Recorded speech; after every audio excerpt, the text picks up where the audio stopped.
What's going on, guys? It's your boy Jay. Welcome back and thanks for joining us. Today we have Nate.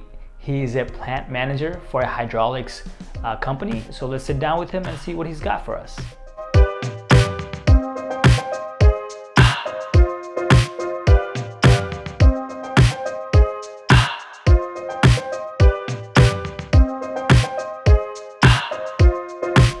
Well, what's going on, guys? Please join me in welcoming Nate here. Nate, how you doing? Good. How are you doing? I'm good. So why don't we start with just tell a bit about yourself. Where did you grow up? Where did you go to school? Things like that. I grew up in Baltimore. Okay. From 6th grade to 12th grade, I went to a private school, also known as One School.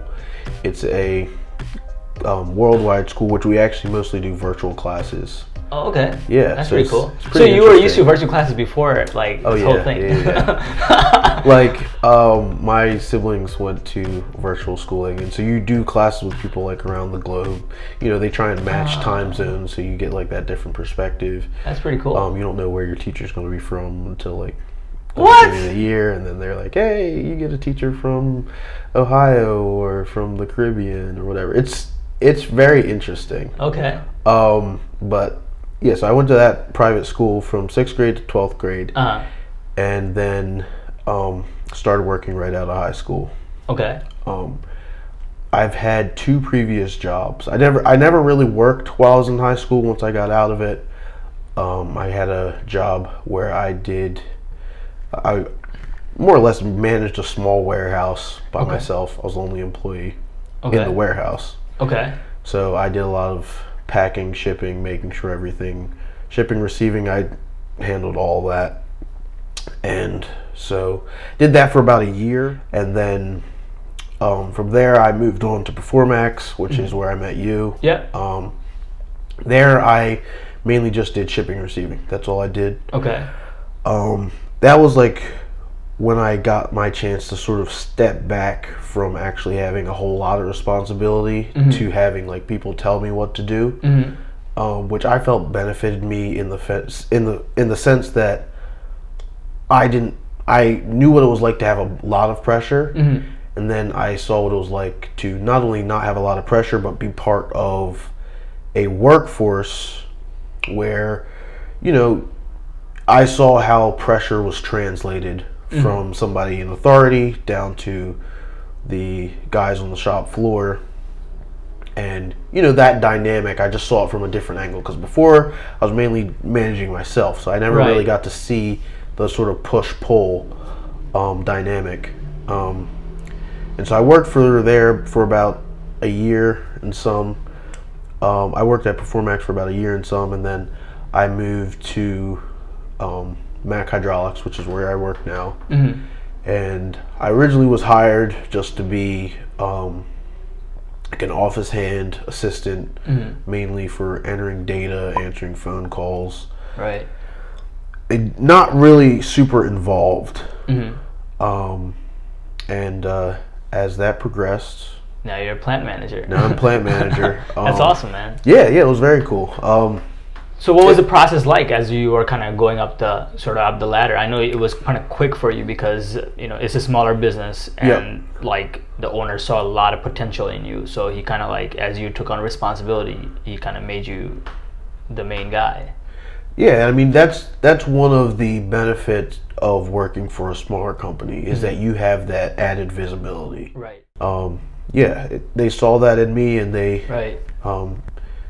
allowed me to grow and make mistakes in the sense of becoming the plant manager. So, I mean, you already kind of talked about your career path. You kind of went right out of high school, started working, but how did you land this job anyway, if you don't mind me asking? I was actually a referral. Okay. I'd been sort of like sending my resume around, and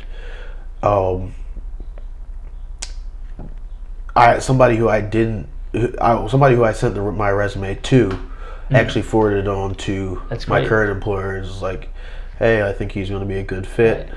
So that's how that worked out. It was quite nice. I thought I actually bombed the interview because I honestly didn't know much about hydraulics. Right. But then again, they weren't expecting me to come in and do hydraulics. They were expecting me to come in and help around the office, Right. Get everybody coffee in the mornings. Okay, gotcha. That As sort of thing. an intern. Yeah, exactly. Exactly. Intern turned plant manager, man. I like that. That's awesome. So on a side note, I just want to tell my viewers that networking is important precisely 100%. because of this. 100%. I mean, I'm at well, first of all, I got a new job and it's with Nate here, and basically networking, as he got referred, so did I from him, and thank you for that. Yeah, no problem.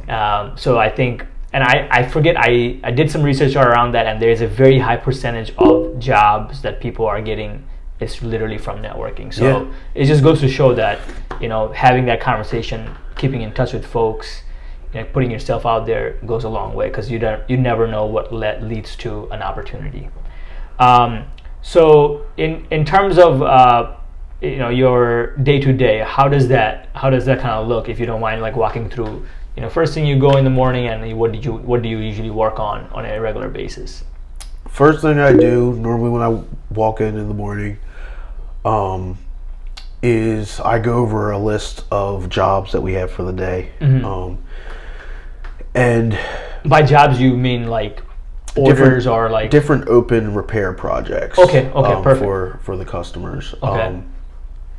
I go over that. I identify the top projects that we need to focus on.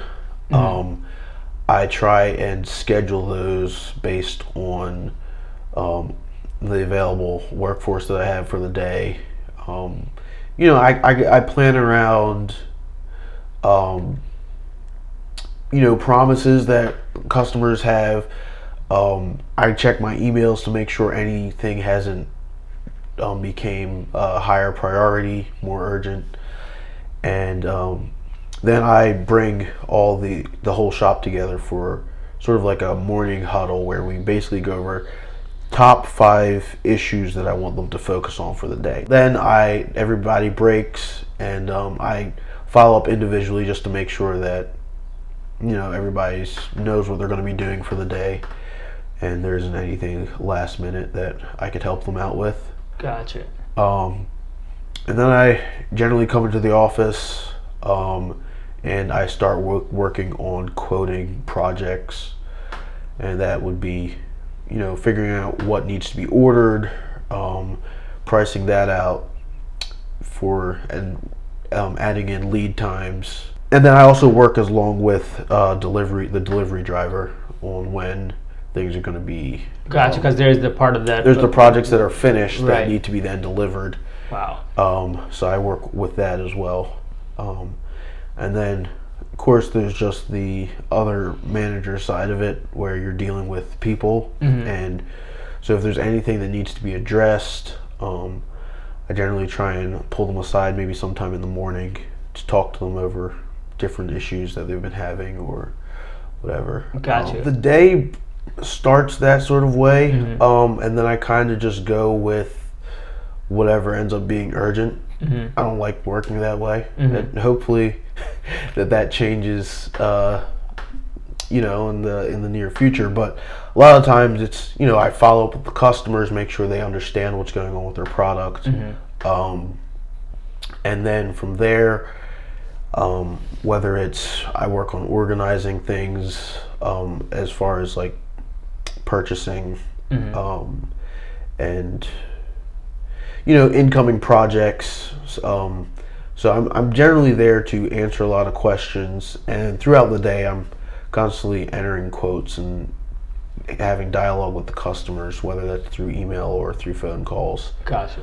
And then from there I'm translating jobs that have been approved, or jobs that have gotten more complex, or jobs that we've gotten different different evaluations for, and just sort of ironing out that information barrier. So I then sort of become a bit of like a hub of communication between customers, upper management, guys on the shop floor, just discussing, making sure that everybody's on the same page as far as where projects are headed, also with the salesmen as well, making sure that they know how to inform their customers, whether that's lead times or how the shop's looking, how things are being quoted.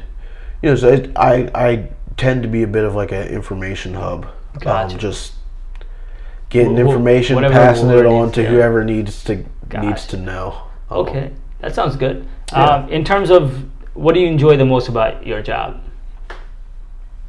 Sounds cliche. I enjoy the people. Okay. There's nothing like having a team, especially like a motivated team, and working with people to make sure that things run smoothly.